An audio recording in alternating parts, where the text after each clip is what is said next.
D'ailleurs un devoir humain, nous le savons. Nous savons aussi qu'il s'agit d'un droit universel de la Déclaration de 1948. Il y a deux choses en partie. Premièrement, la Valorution, c'est mettre l'accent sur les problèmes environnementaux et les dérèglements climatiques. Et le festival Migre en scène, c'est attirer l'attention sur la question migratoire et sur les phénomènes migratoires, les gens qui arrivent de toute la planète. Or aujourd'hui, ces deux défis sont particulièrement liés parce qu'un jour ou l'autre, après les exilés et les réfugiés pour des raisons de guerre, de génocide, il y aura des conséquences du dérèglement climatique. Donc voilà, c'est en ce sens que les deux manifestations sont aujourd'hui liées. C'est une façon d'attirer l'attention sur ces deux questions primordiales.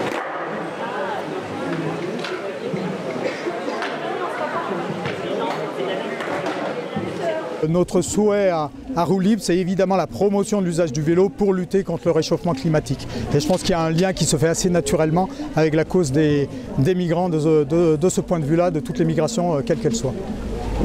Ce festival Migre en scène, qui a démarré la semaine dernière et qui va se prolonger jusqu'à la mi-décembre, c'est une façon différente d'évoquer toutes les préoccupations concernant les questions migratoires et concernant les réfugiés et les exilés. C'est une autre façon d'en parler par le biais de spectacles, de films, de rencontres, de débats, de fêtes, et qui vont se dérouler donc jusqu'à la mi-septembre et mi-décembre.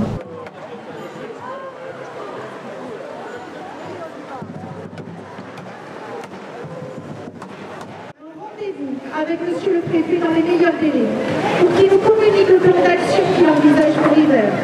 Il y a urgence, Monsieur le Préfet. Vous pouvez vous aussi demander à Monsieur le Préfet de régler ces dysfonctionnements pour que les demandeurs d'asile soient hébergés comme l'exige la loi.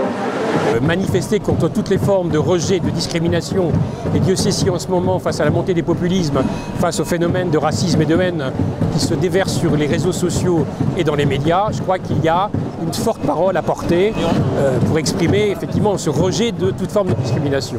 Et donc, nous allons rebaptiser la rue de Coigne avec le nom d'une nouvelle personnalité, venue d'ailleurs, qui est maintenant d'ici. Être une star du musical ne l'a pas empêchée d'être chevalière de la Légion d'honneur pour son engagement dans la résistance. Qui est-elle ? Le deuxième point, c'est que la CIMAD, mais avec d'autres organismes, Amnesty, Médecins du Monde et d'autres, et notamment en Savoie, puisque c'est un collectif qui est à l'origine de Migre en scène, c'est aussi de formuler une opposition ferme et résolue à toutes les mesures et les politiques qui portent atteinte aux droits des personnes.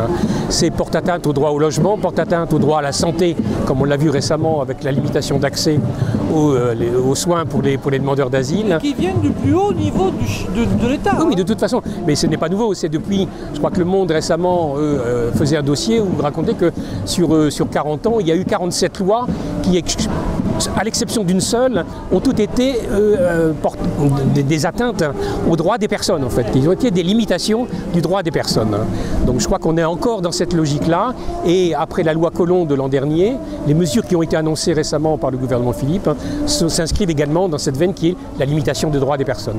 Et là aussi, donc, il y a une forte parole à apporter, et puis en même temps un soutien aux personnes.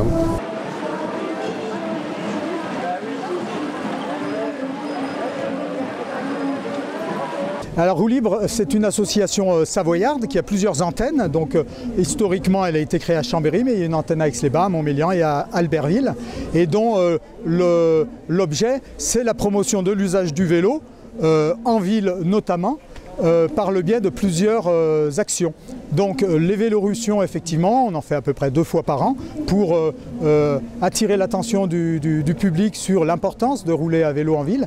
Mais il n'y a pas que ça, il y a aussi la vélobricolade qui est notre atelier participatif et collaboratif où les gens peuvent venir réparer leur vélo avec l'appui de bénévoles compétents pour les aider à faire ceci.